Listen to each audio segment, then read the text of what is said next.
Hello student, देखिए जो discussion हो रहा था डायमेंशन फार्मूला के बारे में।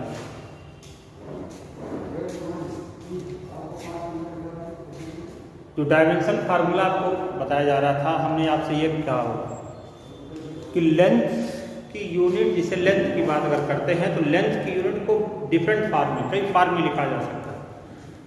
किसी भी फिजिकल क्वांटिटी को यूनिट को कई फार्म में लिखा जा सकता है। सीजीएस सिस्टम में भी लिखा जा सकता है, एमके सिस्टम में भी इसको डिफाइन किया जा सकता है, और भी अदर सिस्टम में इसको डिफाइन किया जा सकता है। छोटे बड़े जो भी यूनिट्स हैं, तो लेंथ की इसका एक जनरल फार्म मैंने बताया था, डायमेंशन फार्मूला की डेफिनेशन हमने बता दिया था।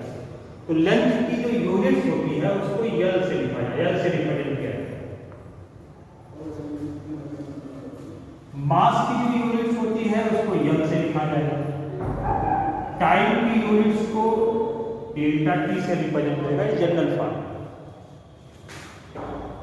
करंट्स की यूनिट्स को ए और टेम्परेचर की यूनिट को क्या लिखा जाएगा, थीटा से।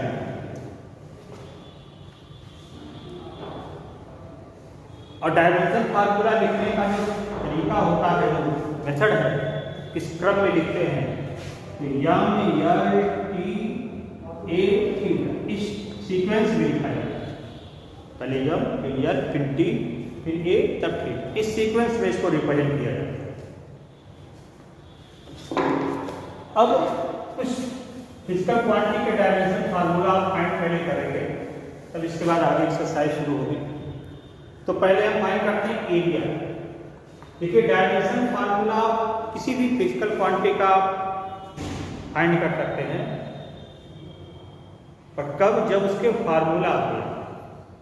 देखिए यल जो होता है, यल आपका लेंथ है, लेंथ की यूनिट है। लेंथ के स्थान पे ब्रेथ लिखा हो, हाइट लिखा हो, थिकनेस लिखा हो, वेवलेंथ लिखा हो, ठीक है, डेप्थ लिखा हो, तो सबकी यूनिट वही, जो डिस्टेंस से रिलेटेड जो भी यूनिट होगा उसको यल से रिप्रेजेंट किया जाएगा। तो एरिया की बात करते हैं। एरिया के इक्वल टू आप जानते हैं यल इनटू डी। तो यल का डायमेंशन यूनिट आपका यल लिखा जाएगा, ब्रेथ है तो ब्रेथ का भी वही यल लिखा जाएगा, तो इसका यूनिट हो जाएगा यल स्क्वायर। एरिया का डायमेंशन फार्मूला क्या हो जाएगा, यल स्क्वायर। अगर डायमेंशन फार्मूला आपको याद है तो आप यूनिट्स आप लिख सकते हैं। मान लीजिए एमके सिस्टम में है तो यल क्या है, एमके सिस्टम में यल क्या है, मीटर होगा, तो मीटर स्क्वायर, ठीक है। या अगर हमारे सीजीएस सिस्टम की बात कर रहा है तो सेंटीमीटर स्क्वायर। क्लियर हो गया। इसी तरीके से वॉल्यूम की बात करेंगे, वॉल्यूम होता है length into breadth into height. तो लेंथ की यल हो जाएगी, ये भी यल हो जाएगा, ये भी यल हो जाएगा, तो टोटल कितना हो जाएगा, यल क्यूब मल्टीप्लाई होगा। इसी तरीके से आपका डेंसिटी, डेंसिटी जो होती है D equal to mass upon volume.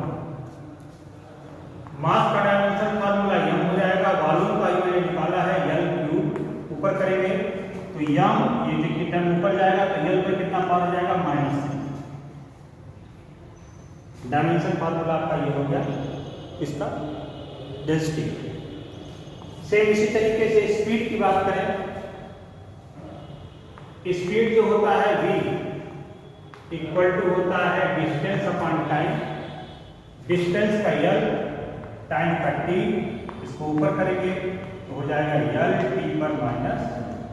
ये तरीके से वेलोसिटी का निकालेंगे तो वेलोसिटी का भी डायमेंशन फार्मूला कितना होता है, यल पर माइनस, एल टी पर माइनस। एक्सेलरेशन की बात करते हैं। एक्सेलरेशन की डेफिनेशन जानते होंगे, change of velocity upon time interval. Rate of change of velocity is called acceleration, delta v upon delta t। ये होता है। अब देखना डेल्टा v की का डायमेंशन फार्मूला क्या हो जाएगा, देखिए जो वेलोसिटी का होगा वो इसके चेंज का भी होगा, चेंज ऑफ वेलोसिटी का भी होगा।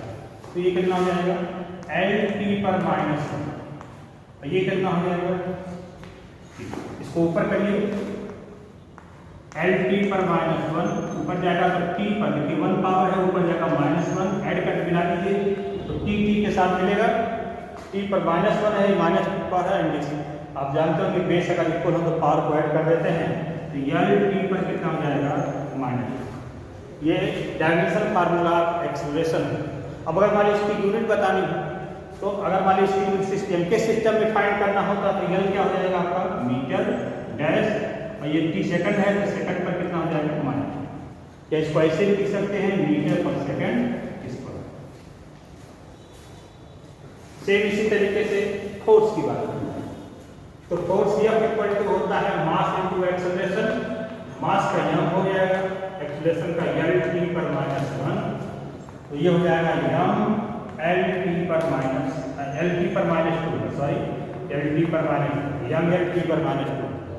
अगर इसकी यूनिट लिखी जाए इसके सिस्टम में तो क्या आ जाएगा किलोग्राम मीटर सेकंड पर माइनस, इसी को शार्ट में न्यूटन बोला। और सीधे सिस्टम में लिखा जाए तो ग्राम सेंटीमीटर सेकंड पर माइनस, इसी संक्षेप में क्या बोलते हैं डाइन। और ये भी आप जानते होंगे न्यूटन और डाइन में रिलेशन क्या होता है, 1 डाइन इक्वल टू होता है 10 to the power minus 5 Newton.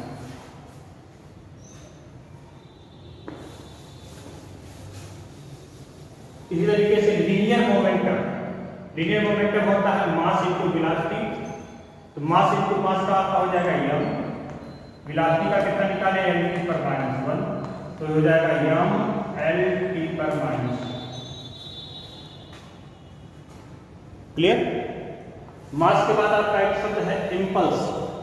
ये सब जो फिजिकल क्वांटिटी मैंने आपको फाइंड किया जा रहा है ये सब आगे एक चैप्टर में मिलता जाएगा, और कुछ चीज़ें आपको मालूम होगा इसके ऊपर आप कुछ चीज़ों का आपको बता देते हैं। कुछ टर्म का फिजिकल क्वांटिटी का डायमेंशन फार्मूला। इम्पल्स की डेफिनेशन होती है force into time interval is called impulse. Force का क्या होता है m l t पर माइनस 2 और ये हो जाएगा t, 1 पावर है मिलाइए इसको पावर पॉइंट करिए तो हो जाएगा m l t पर माइनस 2 प्लस 1 माइनस। और देखना जो फार्मूला आपका मोमेंटम का होगा लीनियर मोमेंटम का वही इम्पल्स का होगा, यानी इम्पल्स और लीनियर मोमेंटम के डायमेंशन फार्मूले सेम होते हैं। ठीक है। इसी बेस पर इसे मान लीजिए आपका है वर्क, तो वर्क इनटू होता है फोर्स इनटू डिस्प्लेसमेंट। तो फोर्स का dimension formula m l t पर माइनस 2 इसका l हो जाएगा तो हो जाएगा m l स्क्वायर t पर माइनस 2। अगर इसकी m के सिस्टम में यूनिट निकाली जाए तो किलोग्राम मीटर स्क्वायर सेकंड पर माइनस 2 और दिस इज कॉल्ड जूल। या सिर्फ इसको j से रिप्रेजेंट करते हैं। और सीधे सिस्टम में निकाला जाए तो ग्राम सेंटीमीटर स्क्वायर सेकंड पर माइनस 2। आप इसको पर सेकंड स्क्वायर भी लिख सकते हैं, इसको कहते हैं अर्ग। और दोनों में रिलेशन क्या होता है, एक अर्ग की अर्ग होता है, ये होता है 10 to the power minus 7 joule. एक अर्ग इक्वल टू क्या होता है 10 टू द पावर माइनस 7। इसी तरीके से पावर की बात करते हैं, पावर P इक्वल टू होता है W बाई T। तो W आपका वर्क हो जाएगा, वर्क का हो जाएगा m l स्क्वायर t पर माइनस 2। ये आपका t हो जाएगा, ऊपर करेंगे तो m l स्क्वायर t पर माइनस 2, इसको ऊपर करेंगे t पर माइनस 1 मिला दीजिए कंबाइन करिए तो m l स्क्वायर t पर माइनस 3। ये हो जाएगा पावर का डायमेंशन। सेम इसी तरीके से काइनेटिक एनर्जी होता है half mv square. Half mv square तो इसका डायमेंशन फार्मूला निकाला जाए तो हाफ देखिए डिजिट है, इसको स्केलर नंबर बोला जाता है। ठीक है, ये डिजिट है तो डिजिट का कोई डायमेंशन नहीं होता, तो डायमेंशन लेस करता है डिजिट। इसलिए भी ट्रिग्नोमेट्री रेशियो है टी रेशियो जिससे साइन का 10 पाई है 1 बाई कोई भी नंबर्स हो तो वो सब डायमेंशन लेस हो गया। तो ये डायमेंशन लेस हो गया। अब मास का क्या हो जाएगा m, वेलोसिटी का होता है l t पर माइनस 1। देखिए इस पर स्क्वायर है तो इसको निकालेंगे तो कितना हो जाएगा m, ये स्क्वायर पूरे पर है सब पे स्क्वायर लग जाएगा तो l स्क्वायर t पर माइनस 2। ये हो जाएगा ml स्क्वायर t पर माइनस 2। ये काइनेटिक एनर्जी। देखिए काइनेटिक एनर्जी का डायमेंशन फार्मूला सेम है वर्क इक्वल। कोई भी एनर्जी होगी यानी वर्क जानते होंगे, वर्क एनर्जी ही है।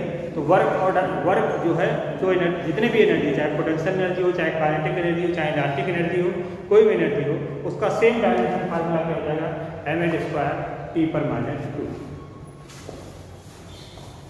अब इसी में और आता है एंगल। एंगल इक्वल टू होता है R/रेडियस। R का यूनिट इसकी यल हो जाएगी, इसका रेडियस भी यल से रिलेटेड है, यल हो जाएगा। इसको सही करेंगे तो यल पर -2 मिलाएंगे, तो जो 1 पावर लिखा है तो L⁻�0। दैट्स मीन्स इस यल पर कोई भी पावर नहीं है, यानी डायमेंशन लेस कहलाता है, नो डायमेंशन, यानी एंगल नो डायमेंशन। डायमेंशन का मतलब ये ऊपर, तो आप डायमेंशन लगाते हैं तो इसका मतलब ये क्या हो जाएगा, डायमेंशन लेस, यानी एंगल जो होता है वो डायमेंशन लेस होता है, dimension less physical quantity angle है। एक और होता है सॉलिड एंगल। ये जो एंगल आपका कहलाता है वो प्लेन एंगल है। तो प्लेन एंगल, सॉलिड एंगल, और एक आपको आगे पढ़ा जाएगा स्टैंड, वो सब डायमेंशन लेस होते हैं, या कोई भी रेशियो अगर है इसमें तो सब डायमेंशन लेस है, रिफ्रैक्टिव इंडेक्स है, ये सब डायमेंशन लेस होते हैं। बिना डायमेंशन फार्मूला फाइंड करने का सब तरीका ये है कि पहले उससे रिलेटेड आपको फार्मूला याद होना चाहिए। जैसे 9th में एक फार्मूला आपको पढ़ाया जाता है कि अगर दो मास पार्टिकल हो M1 M2 और इनके बीच डिस्टेंस स्मॉल r हो, तो इनके बीच में 2 मास अगर M1 M2 है, distance between these mass small r, तो ग्रेविटेशनल फोर्स अप्लाइड दी मास जो हो जाएगा बिटवीन द मास पार्टिकल, ये होता है F इक्वल टू होता है G(m1 m2) अपॉन r²। ये न्यूटन्स ग्रेविटेशनल लॉ है, तो न्यूटन ग्रेविटेशनल लॉ बोलते हैं। तो यह फोर्स है, M1 m2 मास है, r डिस्टेंस है, और G को कहते हैं gravitational constant, universal gravitational constant इसकी वैल्यू है। अब मान लीजिए आपको G का डायमेंशन फार्मूला आपको फाइंड करना हो, तो पहले G फाइंड कर लीजिए, क्रॉस मल्टीप्लाई करिए, या r² इक्वल टू क्या हो जाएगा, G(m1 m2), तो G इक्वल टू क्या हो जाएगा, Fr²/m1 m2। यह का डायमेंशन फार्मूला मैंने बताया mL/2, r का हो जाएगा यल, स्क्वायर है तो यल स्क्वायर हो जाएगा, अपॉन मास का m, इस वाले मास का भी m हो जाएगा, m से देखो m कट जाएगा, उस m को ऊपर ले जाएंगे तो न्यूमरेटर में L⁻⁻1 L² हो जाएगा L³ T/-2। ये ग्रेविटेशनल कांस्टेंट का dimension formula, dimension formula gravitational constant. Same अगर हम बात करते हैं जैसे माने प्रेशर, तो प्रेशर होता है force upon normal force upon area. तो नॉर्मल फोर्स वही फोर्स ही होगा, तो mL/T/-2 और एरिया का आपका L²। एक L से L कट जाएगा, इस L को ऊपर ले जाएंगे तो mL/-1 T/-। ऐसे बहुत से फिजिकल क्वांटिटी है जिनके डायमेंशन फार्मूला आपको फाइंड करना है।